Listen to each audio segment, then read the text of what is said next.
இந்த நம்ம என்ன பார்க்க போறோம் அப்படின்னா, ரிஷப ராசியில பிறந்தவங்களுக்கு 2024ஆம் ஆண்டு தமிழ் புத்தாண்டு பலன்களை பத்தி பார்க்க போறோம். அதாவது ரிஷப ராசி அதிபதி யாருன்னு பாத்தீங்கன்னா சுக்கிரன். ரிஷப ராசி கால புருஷனுக்கு 2வது ராசியா வருதுங்க. நட்சத்திரங்களை பொறுத்த வரைக்கும் ரிஷப ராசியில கார்த்திகை 2, 3 மற்றும் 4ஆம் பாதமும், ரோகிணி முதல் 4 நட்சத்திர பாதங்களையும், மிருக சிறுஷம் முதல் 2 நட்சத்திர பாதங்களையும் கொண்டுள்ள ஒரு ராசி தாங்க இந்த ரிஷபராசி. ரிஷபராசிக்காரங்களை பொறுத்த வரைக்கும் கடந்த காலங்களை பார்க்கும்போது வாழ்க்கையில நிறைய போராட்டங்கள், நிறைய பிரச்சனைகளை பார்த்துட்டீங்க. குறிப்பா 10ஆம் இடத்துல சனி பகவான் தனித்தமர்ந்தும், 12ஆம் இடத்துல குரு பகவான் மறைந்து 8ஆம் இடத்தை பார்வை செய்தனாலையும் பட்டம், பதவி, பெயர், புகழ், அந்தஸ்து சம்பந்தப்பட்ட விஷயங்கள்ல நிறைய பிரச்சனைகள் கிடைக்கிறதுல நிறைய தடைகள் கண்டிப்பா ஏற்பட்டிருக்கும். அதே மாதிரி தொழில் ரீதியா பாத்தீங்கன்னா தொழில்ல ஒரு முன்னேற்றம் இல்லாத தன்மை, வேலை செய்யறதுலயும் பாத்தீங்கன்னா அதிகமான வேலை, குறைவான சம்பளம் என்ற நிலை நிறைய பேருக்கு இருந்திருக்கும். சில பேருக்கு அந்த வேலை செய்யறதுல ஒரு சலிப்பு, ஒரு பிடிமானம் இல்லாத தன்மையும் ஏற்பட்டிருக்கும். அது மட்டும் இல்லாம ராசிக்கு 12ஆம் இடத்துல குரு பகவான் மறைஞ்சிருந்ததுனால வரக்கூடிய வருமானம் செலவுக்கு கரெக்டா இருந்திருக்கும், அல்லது வருமானத்தை மீறிய செலவுகளும் சிலருக்கு இருந்திருக்கும் கடந்த காலங்கள்ல. மேலும் பாத்தீங்கன்னா 8ஆம் அதிபதி 8ஆம் இடத்தை பார்வை செய்ததும் சிறப்பில்லாத ஒரு தன்மையை தான் கொடுத்துருக்குங்க. மேலும் ஒரு காலத்துல எப்படி இருந்த நீங்க இப்ப பணத்துக்கே கஷ்டப்படக்கூடிய தன்மையில நிறைய பேர் வந்திருப்பீங்க. அப்படிப்பட்ட பொருளாதாரம் சார்ந்த வகையிலும் சில கஷ்டங்களை கடந்த காலங்களில் குரு பகவான் கொடுத்திருப்பார். சோ அப்படிப்பட்ட உங்களுக்கு இந்த தமிழ் புத்தாண்டு எப்படி இருக்குன்னு சொல்லிட்டு பார்க்கலாம். அதாவது ராசிக்குள்ள குரு பகவான், ராசிக்கு லாபஸ்தானத்தில் ராகு, 5ஆம் இடத்துல கேதுங்க, 10ஆம் இடத்துல சனி. இதுதான் அடுத்த ஒரு வருஷத்துக்கு இருக்கக்கூடிய கிரக நிலைகள்.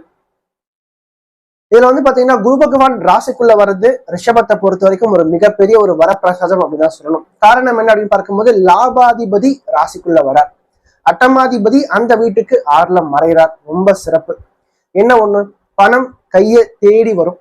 கடந்த காலங்கள்ல இருந்து வந்த பண வரையும் இனி இருக்காது. நல்ல ஒரு ஏற்றமான ஒரு காலகட்டம் இருக்கும். பொருளாதார ரீதியா நல்ல ஒரு உயர்வான ஒரு காலகட்டத்தை நோக்கி நீங்க பயணிக்க போறீங்க. அது மட்டும் இல்லாம இந்த காலகட்டத்துல பாத்தீங்கன்னா சொந்தமா தொழில் செய்யறதுக்கும், தொழில் ஆரம்பிக்கிறதுக்கும் இந்த காலகட்டம் ஒரு உகந்த ஒரு காலகட்டமா ரிஷப ராசிக்காரர்களுக்கு அடுத்த ஒரு வருஷத்துக்கு இருக்க போகுது அப்படின்னு சொல்லலாம். அது மட்டும் இல்லாம தொழில் ரீதியா இருந்த அந்த பிரச்சனைகள் ஒரு லாபம் இல்லாத தன்மை கண்டிப்பா மாறும். தொழில்ல லாபம் அதிகரிக்கும், வருமானம் அதிகரிக்கும், பல வழியில பணம் கைக்கு சேரும்.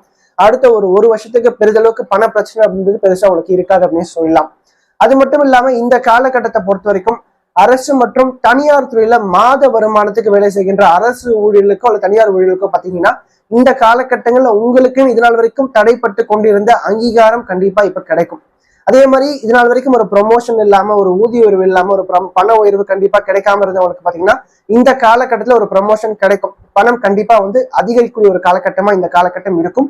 அதே மாதிரி சொந்த ஊருக்கு டிரான்ஸ்பருக்காக முயற்சி பண்றவங்களுக்கு தற்போது சொந்த ஊருக்கு டிரான்ஸ்பர் கண்டிப்பா கிடைக்கும்.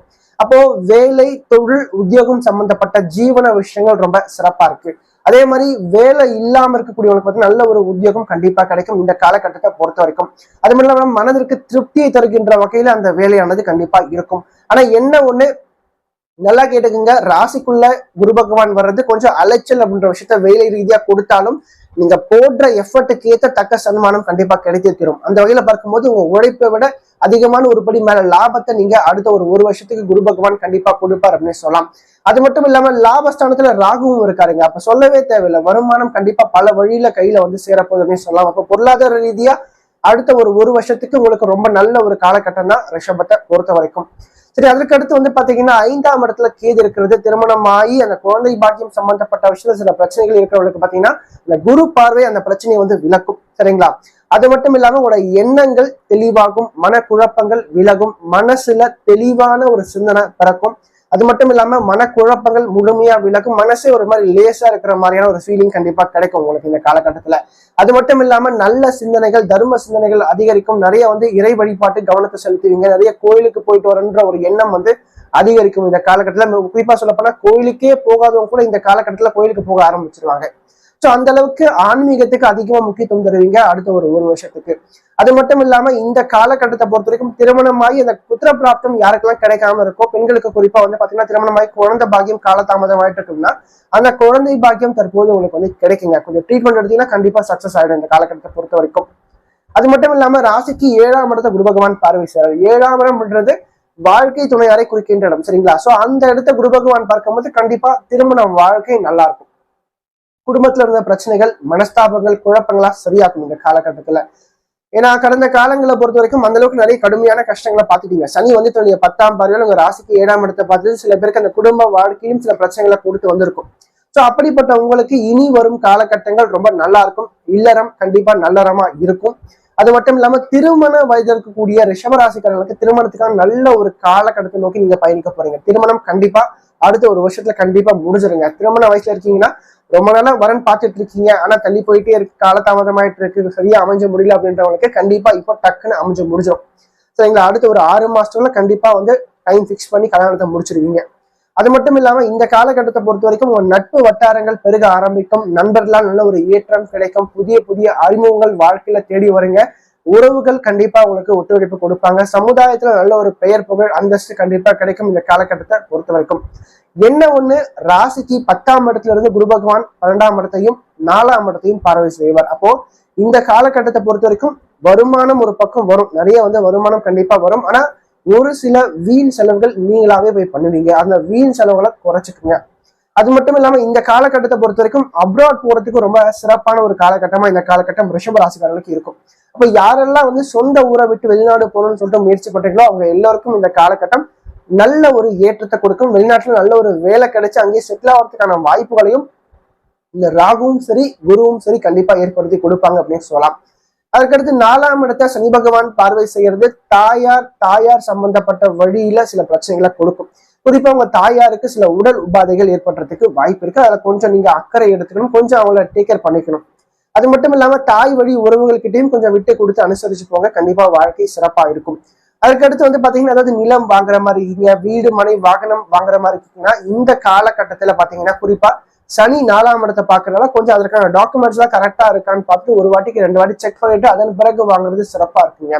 அது மட்டும் இல்லாம 4ஆம் இடம்ன்றது அந்த கல்வியை குறிக்கின்ற இடம் கூட. அப்ப மாணவ மனைகளை பொறுத்த வரைக்கும் இந்த காலகட்டத்துல வந்து பாத்தீங்கன்னா படிப்புல ஒரு சோம்பல் தன்மை கண்டிப்பா இருக்கும். இன்னைக்கு படிக்கிறத வந்து நாளைக்கு படிச்சுக்கலாம், அடுத்த நாள் படிச்சுக்கலாம் சொல்லிட்டு தள்ளி போட்டுட்டே போவீங்க. அது மாதிரி ஒரு சோம்பேறி தன்மை கண்டிப்பா இருக்கும். அதை முடிஞ்ச வரைக்கும் அதை விட்டுட்டு சுறுசுறுப்பா நீங்க வச்சுக்கோங்க. படிப்பை தவிர்த்து மற்ற விஷயங்கள்ல கவனத்தை சிதறடிக்கிறத குறைச்சிக்குங்க. அதுக்கடுத்து வந்து பாத்தீங்கன்னா ராசியில இருக்கக்கூடிய குரு பகவான் ராசிக்கு பாக்கிய ஸ்தானத்தை பார்ப்பார். சரிங்களா? அப்ப நிறைய வந்து குடும்பத்தோட ஆன்மீக சுற்றுலா மாதிரி போயிட்டு வருவீங்க. ஆன்மீகத்துக்கு அதிக முக்கியத்துவம் தருவீங்க இந்த காலகட்டத்துல. மேலும் வந்து பாத்தீங்கன்னா ராசியிலிருந்து ராசிக்கு 7ஆம் இடத்தை பார்க்கின்ற குரு பகவான் மூலம் உங்க வாழ்க்கை துணையார் மூலம் நிறைய நல்ல விஷயங்கள், நிறைய வசதி வாய்ப்புகள், நிறைய பொருளாதார ஏற்றத்தையும் இந்த குரு பகவான் ஏற்படுத்தி கொடுக்க போறார் அப்படின்னு சொல்லலாம்.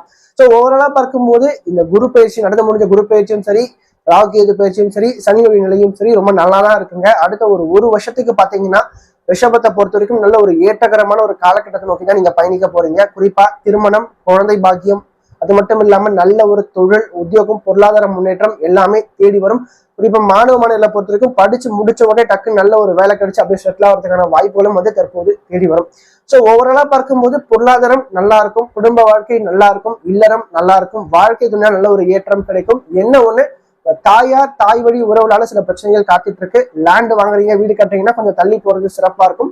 கொஞ்சம் அதுல பிரச்சனைகள் வர்றதுக்கு வாய்ப்பு இருக்கு. அதே மாதிரி பரிகாரம் அப்படின்னு பார்க்கும்போது இந்த காலகட்டத்தை பொறுத்த வரைக்கும் திருவண்ணாமலைக்கு போயிட்டு வாங்க. குறிப்பா சனிக்கிழமையில நீங்க கிரிவலம் போயிட்டு வர்றது இன்னும் சிறப்பு, அல்லது பௌர்ணமி நாட்கள்ல முடிஞ்சா போயிட்டு வர்றது இன்னும் சிறப்புங்க.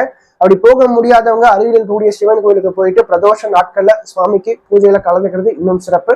சோ இதை மட்டும் பண்ணும்போது கண்டிப்பா வாழ்க்கை சிறப்பா இருக்கும். அடுத்த ஒரு வருஷம் இந்த தமிழ் புத்தாண்டு வாழ்க்கையில ஒரு பொற்காலமா இருக்கும்னு சொல்லிட்டு இறைவனை வேண்டி வணங்குகிறேன். நன்றி, வணக்கம்.